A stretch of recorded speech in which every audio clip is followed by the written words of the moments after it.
Apa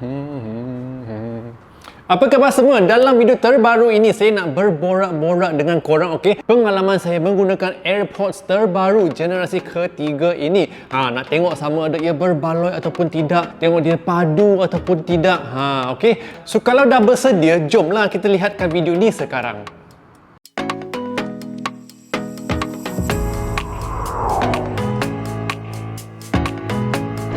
Apa khabar semua? GengSmashpop di sini, kawan borak gadget anda. Seperti yang anda sudah pun tahu ataupun lihat melalui tajuk video ini, okey.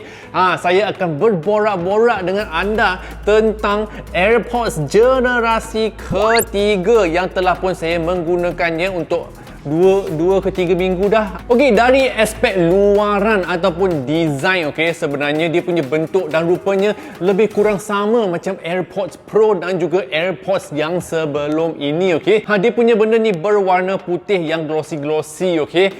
Dan sebenarnya dia punya earbuds ataupun dia punya AirPods, okey, juga sama bentuk, sama rupa seperti dia punya abang-abang kakak-kakak sekalian. Of course, jika dibandingkan casing dia, dia size dia adalah berlainan sedikit berbanding dengan generasi kedua dan juga AirPods Pro. Dia punya AirPods yang di dalam pula, okey, sudah pun dipendekkan berbanding dengan generasi kedua, tapi dia lebih kurang saiz macam AirPods Pro. Seperti yang anda lihatkan di sini, perbezaan paling ketara di antara AirPods generasi ketiga dengan AirPods Pro, dia punya getah dah tak ada, okey.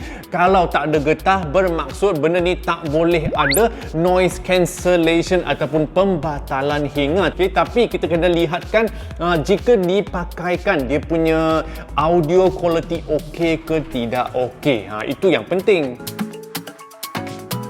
Casing baru ini pula ada juga kuasa ajaib, okey, iaitu kuasa MagSafe. Seperti apa yang kita ada di iPhone kini, casing ini juga boleh dicaskan secara tanpa wayar menggunakan pengecas MagSafe. Selain daripada itu, AirPods baru ini kini kalis air dan juga kalis peluh.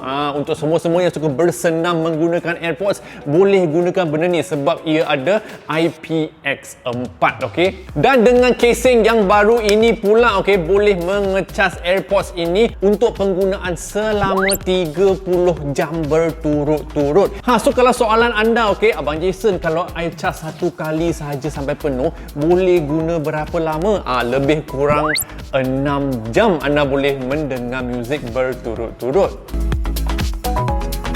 Macam mana kita nak mengkonekkan AirPods ini dengan kita punya iPhone ataupun iPad ataupun MacBook dan sebagainya. Kau letakkan benda ni di sebelah iPhone, iPad, MacBook ataupun apa-apa saja gadget Apple. Lepas tu you buka dia punya casing. Buka casing je, iPhone you akan tahu, okay, yang anda ada AirPods terbaru.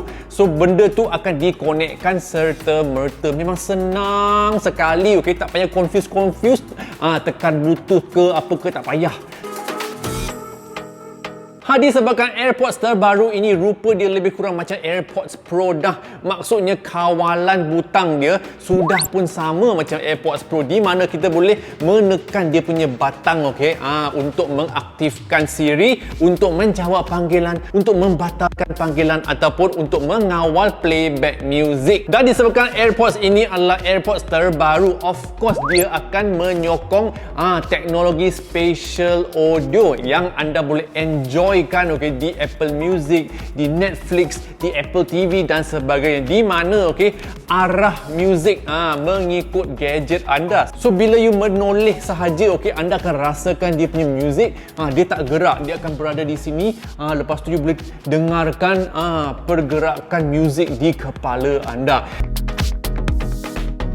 Okey, tibalah masanya, okey, untuk kita bercakap tentang audio quality dan juga kualiti suara kita dalam panggilan.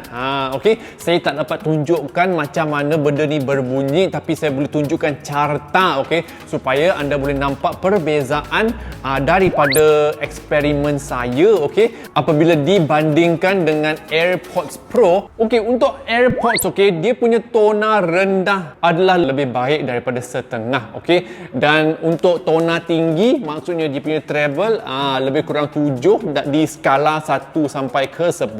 Dari segi keselesaan pula, okey, AirPods Pro ini dapat markah 7. AirPods Pro pula, okey, anda boleh lihatkan yang base dia, okey, mencapai lebih kurang 6 ataupun 7 macam tu.